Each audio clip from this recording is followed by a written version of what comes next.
Hello guys, welcome back to my channel. So the other day on Instagram I put out a question on my stories and I said that you could ask me anything as a Q&A for a video, and you did not disappoint. I had so many questions from you all and I thought that I could sit down and try and answer most, if not all of them, but I think I might have to make this into a two-parter.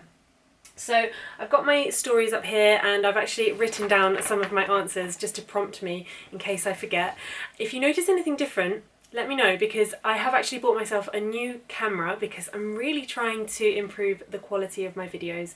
So I would love to know if you think that it looks clearer. I'd like to know about the sound quality and what you think about that as well. Okay, so let's get into the questions.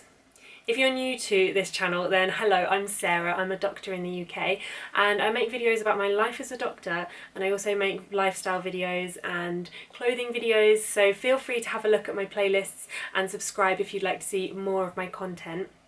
And if you do enjoy this video, then please give it a thumbs up because it helps me know that you enjoy my channel. Okay, so first question. Which were your favourite and least favourite placements in medical school and rotations in F1, F2? Oh, this is quite an easy one for me. So in medical school, my favourite placements were obstetrics and gynecology, and that's because you get to be really hands-on and you actually deliver a baby yourself, obviously with supervision, but that was such a memorable and amazing experience for me and I loved that rotation. I also loved anaesthetics. And I think that was also for a similar reason. In anaesthetics you get to be quite hands-on and I really enjoyed that. And the other one that I really enjoyed was GP. Again, for a similar reason, you get to have your own clinic and you go home feeling like an actual doctor, so that's an amazing feeling. In terms of my favourite jobs in F1 and F2, I would have to say that my favourite has been working in the emergency department. I loved it and I really was surprised at how much I loved it. So if you're interested in seeing what I got up to when I was working there, then have a look at my I think I've got 2 or 3 videos from when I was working in the emergency department, some vlogs, so you can come along and join me for some shifts by watching those videos. Next question. Are you going straight into specialty training or are you doing an F3? So an F3 is like a year out where you locum or go travelling or do some sort of speciality medicine that you've decided to do. So I'm not going into specialty training straight off. I still don't know exactly what I want to do, so I'm going to take an F3 and just locum and go travelling. Would it be possible to get into GEM, which is graduate entry medicine, without having done A-levels? My degree is in psychology. I would have a look at the admissions criteria for the different universities that you're thinking of applying to. I think there's a website called something like Med School Online, or I think it's Med Schools Online, and they've got a big table with an up-to-date list of all of the medical schools that offer graduate entry medicine and all of the entry criteria for each of those. So have a look at that. Do you have any advice for someone starting medical school in September? Well, I've actually written down a few pieces of advice, but I think that this is something that I probably need to do a dedicated video about because it's a huge topic. So I have said work hard, and I think that's kind of a given. You're going to medical school, you know you're going to have to work hard.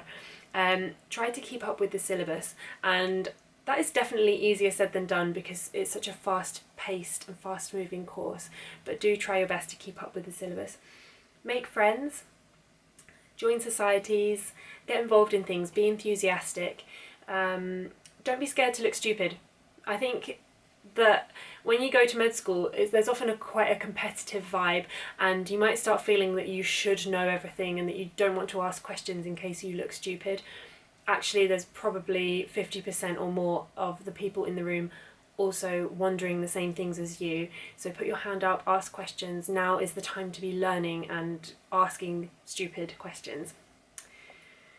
Have you ever regretted studying medicine and joining the career path you're on? Well, that's a deep question, isn't it? Regretted medicine.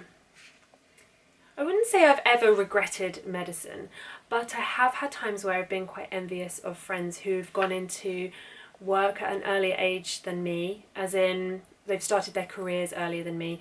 Because I did graduate entry medicine, I didn't start work as a doctor until I was 27. So, and at that point, a lot of my friends were already on the housing ladder and maybe moving into their second job, that kind of thing. Whereas I was just finishing being a student. I'm in huge amounts of debt. I've only been earning proper salaries for a couple of years. So that's kind of where I've sometimes thought, oh, would life be different if I had gone straight into a career out of university or out of A levels? And yes, it would. But I also feel really strongly that I love my job and I love the opportunities it brings, and I know it sounds really cheesy, but I love being able to help so many people. So no, I don't regret it. Also, I had a period of time in F1 where I was having a lot of bad days at work, and I was feeling, I think it was a combination of the fact that work was really stressful, we were understaffed, we had winter pressure, and it was just a difficult time in the hospital. But also because I was quite a new recruit, a new doctor, I was struggling with the workload, and I don't know if I really showed that on the outside or talked about it to anyone really, but I was finding that I was having more bad days at work than good days. That probably lasted for about a month or two, but since then things have been pretty good on the whole, and I really do love work. Any OSCE or anxiety general advice? Okay, OSCEs are exams in med school which are like a practical exam with a clinical scenario where you have a patient and then some doctors standing and watching you do an assessment of that patient. It's one of the most anxiety provoking experiences that I've ever had, and I actually failed my medical school final OSCEs, and I've made a video about that if you would like to see, and spoiler alert, yes, I did fail. So have a look at that video if you want to see my experience of that. General advice for OSCEs, I would say try and focus on the task in front of you. Block out any other thoughts that you have, just become task focused, and deep breaths, and just remember to do the basics really well. Introduce yourself, smile, wash your hands, check the name of the patient and the date of birth if you're prescribing things. Those kind of basic things will serve you really well, even if you actually don't know exactly what you're meant to be doing in that scenario. What was medical school like? Was it as hard yet as fun as everyone says? I love your videos. Oh, thank you. I really appreciate you watching. Okay, so yeah, medical school was hard and it was fun. Definitely one of the hardest things I've ever done, and also one of the most fun, I'd say. If I had to sum up med school in 3 words, I'd probably say intense, fulfilling, and worthwhile. What are the major things you wish you had done or known before starting graduate medicine? Okay, to be honest, I don't really have any major regrets about what I did or didn't do before starting medicine, but I am actually really pleased that I did lots of travelling and making the most of spending free time seeing family and friends, because the first year or two especially of med school are very intense in terms of studying and pressure. So yeah, I would say if you're starting graduate entry medicine in September, then enjoy your summer. Okay, I'm looking to become a PA, which is a physician's associate. Have you worked with any? Are they helpful? And what tasks do PAs tend to do? Yes, I have worked with a PA. I worked with a lovely physician's associate. I've only worked with one, and she worked with me, or we worked together when I was doing geriatrics, which is healthcare of the elderly. So I actually did an interview with her, but I ended up wiping my SD card by mistake and deleted that video, so sorry Sophie. If you've got time, I would like to interview you again. But yeah, PAs, so she could do basically everything that a junior doctor can do except for prescribing. So yeah, it was brilliant working with her, really useful to have someone like that as part of the team. if you weren't pursuing GP training, what specialty do you think you would have gone for?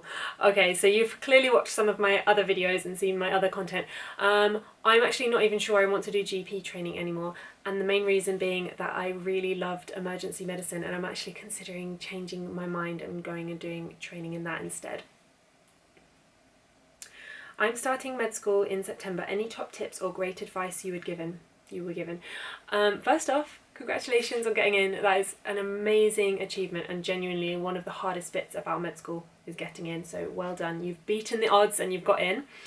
Okay, I think I probably need to do a whole video on top tips for starting med school, don't I?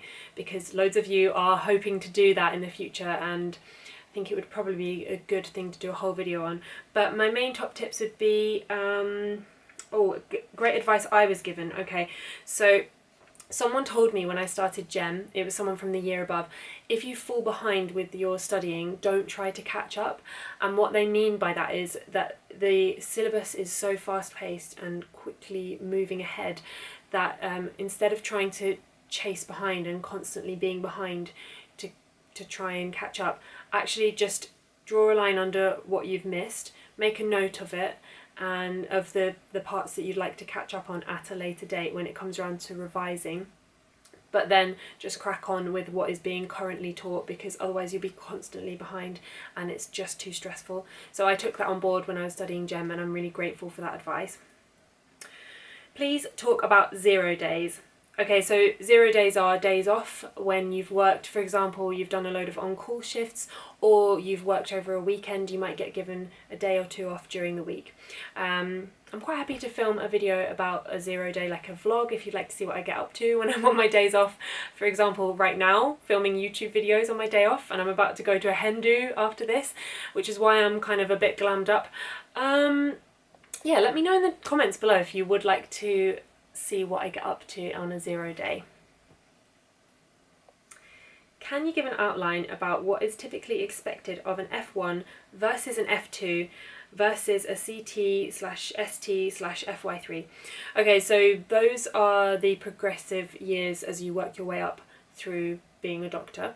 F1 is your foundation year 1. You're kind of a baby doctor, and you're just fresh out of med school. So basically the expectations are fairly similar for all of those levels. The difference is that people recognise that you have more confidence as you become more experienced, and I think that people expect a little bit more of you and give you a bit more responsibility as you progress up. And actually that's quite nice. I'm enjoying having a bit more responsibility, a bit more knowledge, and a bit more experience under my belt. The main difference about going from F1 to F2 is that you can actually start to, with supervision, discharge patients. So for example, in A&E, I was able to make decisions about whether a patient could go home or not go home, whereas an F1 wouldn't be able to do that. Obviously, as I mentioned, under supervision, but that is just one of the differences. And then in terms of going up to CT or ST, which is core training or specialty training, you are in a training program at that point and you have your own syllabus. I haven't got to that stage yet, but the people that I've worked with, they have their own portfolio hoops to jump through and things that they need to achieve during those years, and they tailor their experience around that. Do you have any advice for mature students wishing to apply to medical school? Okay, well, I was a mature student wishing to apply to medical school, and I would just say go for it. Put your everything into your application.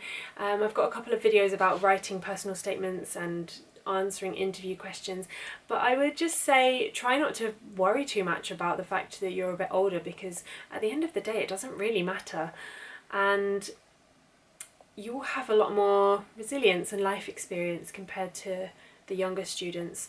So yeah, don't worry about it, and good luck with your application. I'd love to hear how you get on.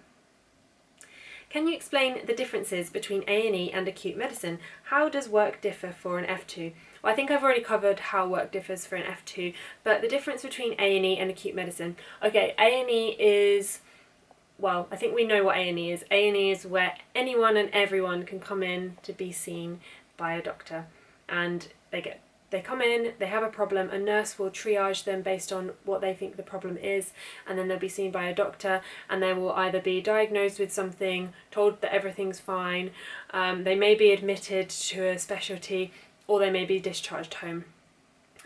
Acute medicine is where they have come in via A&E or via a GP. They don't have a surgical problem, therefore they have a medical problem. So they don't need surgery, they need something that can be treated with medication, i.e. medicine. I hope that explains it. Yeah. What would you say to a senior year medical student who feels unmotivated to keep going? Oh, I feel for you. This is not a nice experience when you're feeling unmotivated and you're not sure whether you want to carry on with what you've kind of dedicated your last few years of your life to. My first piece of advice to you would be get some support, talk to your friends, talk to your family, talk to the university, talk to your GP if you feel that's going to be helpful, talk to a counsellor if you have access to one, talk about it. And I would also say don't make any decisions when you're feeling particularly highly stressed or anxious or just your emotions are running high. If you're feeling that you want to drop out, it might be good to talk to your university and maybe think about having some time out and some time away if you're feeling a bit stressed or anything like that. And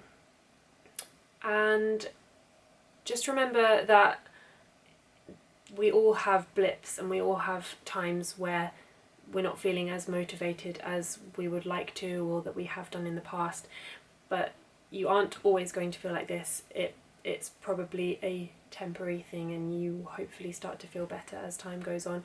I can't answer the question about whether you should keep going with med school or not, obviously, but I just hope that you feel a bit less alone, and knowing that kind of everyone goes through this. Okay. How do you deal with the feeling or reality of incompetency about your jobs? Any suggestions? Oh God, this is another really deep question, and again I think this is a video that I need to make a whole actual dedicated video about because wow, this is a big topic and I have a lot to say on it. I don't want to bore you with it now, but 2 words: imposter syndrome, and boy have I felt that hard, especially as an F1. Okay, what did I write down about this? Probably loads. Yeah, okay, I don't have any content at the moment that I think is specific to this, but I will make a video on it, and in the meantime I would YouTube search imposter syndrome, and just in terms of if I don't know who this person is who has sent this message, but if you're someone who is working in medicine at the moment, I would say talk to your seniors, if you've been on call and you don't know how well you've dealt with a patient, for example, try and get some feedback from your registrar at the end of the shift and kind of have a 5-minute debrief. Write down the presentations that you've seen during that shift, go home and read about them a bit more, and that's personally what has helped me to make myself feel a bit more competent. Okay. I'm a student physio and I wondered if you enjoy working with and utilising physios in practice. Well, yes I do. I love the physios that I've worked with so far. They're obviously a really useful and wonderful part of the team.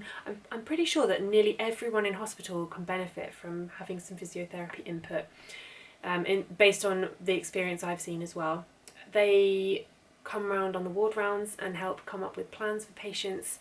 And yeah, I think you've entered into an awesome speciality, so good on you. I hope your physiotherapy training is going well.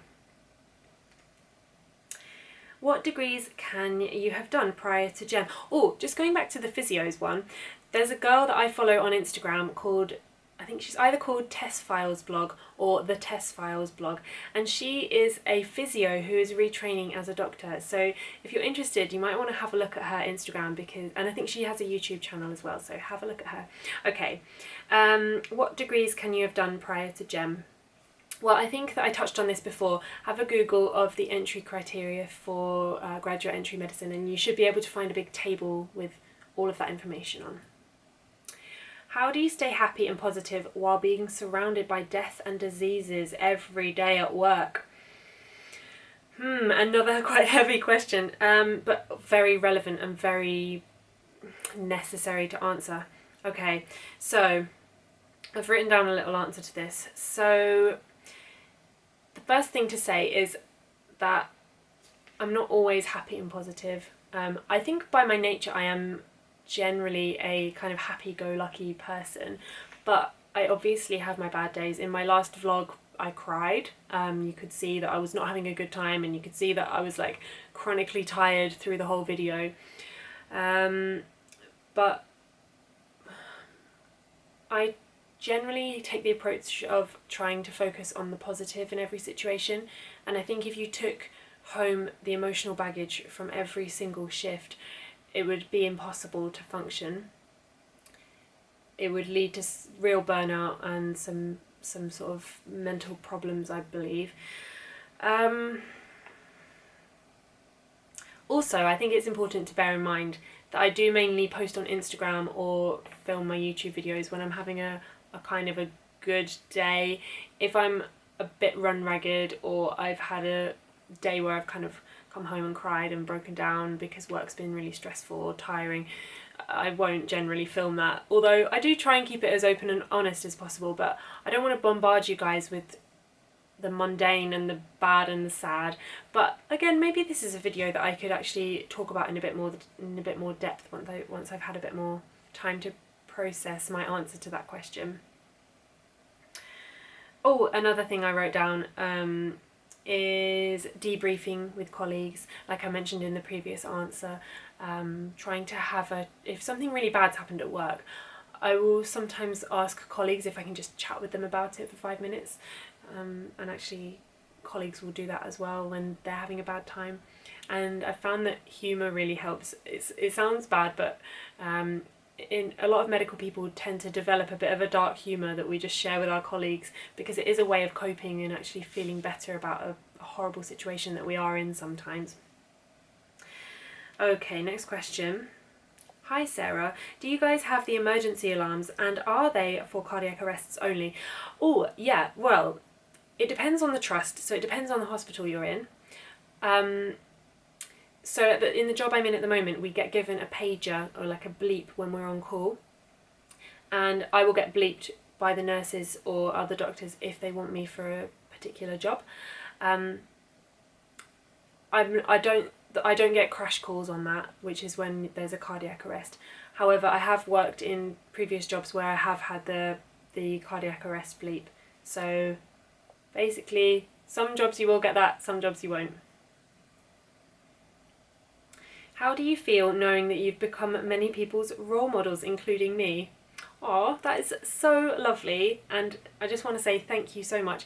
Well, actually, I started my YouTube video with the view of helping people, and I was finding that I wished when I was in med school that there were some videos out there that would tell me what I was getting myself in for. I wanted to see someone who was like me, talking about the highs and lows of med school, working as a doctor, and I thought, you know what, I will make those videos because hopefully I can help you guys, and I'm really glad that maybe I have, so thank you.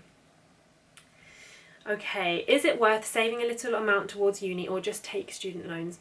Well, I'm actually in the process of filming a whole money series, so have a look out for that soon. It will be uploaded in the next couple of months. I can't obviously give you financial advice, I'm not a financial advisor, but I can talk about my own experiences. And I took student loans, and I'm glad that I did. I wouldn't have made it through medical school without them. But I also wish I had saved some money before uni, because it would have meant that I had a comfortable kind of safety net if anything went wrong, which it sometimes did. And I would say, if you're in a position to do both, then do both. Or if you're in a position to save completely for uni and pay it off out of your own pocket, great, by all means do that. I want to study medicine, but I've struggled with just GCSEs. I've become unsure. Any advice? Yeah, I feel like this may be a kind of another case of someone feeling quite anxious about the future, and you're not alone. So many people message me things like this. So I would say try not to worry too much. It's easier said than done, isn't it?